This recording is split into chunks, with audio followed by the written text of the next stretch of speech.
لك لأن المقابلة ما كانش مقابلة سهلة بكل صراحة، لأن كرة القدم الآن وبينت حتى النتائج ديال البارح. تونس الهزيمة ديالهم، الهزيمة ديال قطر. كرة القدم مابقاش كتعرف بفريق منتخب صغير منتخب كبير. اللي كيعمل الفرق هو على أرض الملعب. نظن أننا بدينا المقابلة وكنا ناضجين، كنا مسؤولين، بدينا المقابلة بطريقة جيدة، تمكنا باش أننا نسجلوا 3 أهداف. الشوط الثاني يمكن له سيناريو او الاتجاه اللي مشى فيه المدرب ديال المنتخب الاخر هو انه يرجعوا في المقابله او يتسجل عليهم. داروا 4 المهاجمين، حنا بغينا نخليو عاوتاني 4 ضد 4 في خط الدفاع ونشدوهم مرتدات، الشيء اللي نجحنا فيه، لكن ما استطعناش نسجلوا.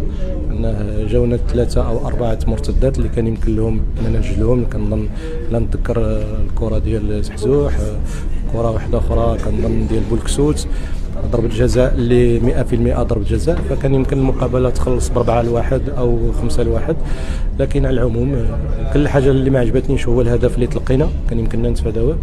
مع العموم في الظروف اللي حضرنا فيها، في أشياء كثيرة اللي وقعت لنا، كنظن أنه انتصار في أول مقابلة شيء جيد. الآن الاستعدادات نتاعنا تكون إن شاء الله أفضل المقابلتين اللي جايين بالمجموعة كاملة.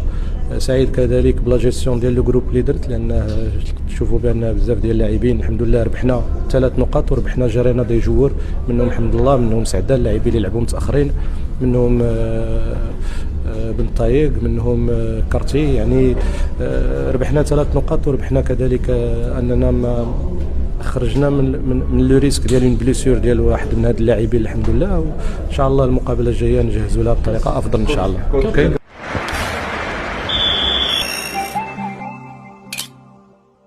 لك لأن المقابلة ما كانش مقابلة سهلة بكل صراحة، لأن كرة القدم الآن وبينت حتى النتائج ديال البارح. تونس الهزيمة ديالهم، الهزيمة ديال قطر. كرة القدم مابقاش كتعرف بفريق منتخب صغير منتخب كبير. اللي كيعمل الفرق هو على أرض الملعب. نظن أننا بدينا المقابلة وكنا ناضجين، كنا مسؤولين، بدينا المقابلة بطريقة جيدة، تمكنا باش أننا نسجلوا 3 أهداف. الشوط الثاني يمكن له سيناريو او الاتجاه اللي مشى فيه المدرب ديال المنتخب الاخر هو انه يرجعوا في المقابله او يتسجل عليهم. داروا 4 المهاجمين، حنا بغينا نخليو عاوتاني 4 ضد 4 في خط الدفاع ونشدوهم مرتدات، الشيء اللي نجحنا فيه، لكن ما استطعناش نسجلوا.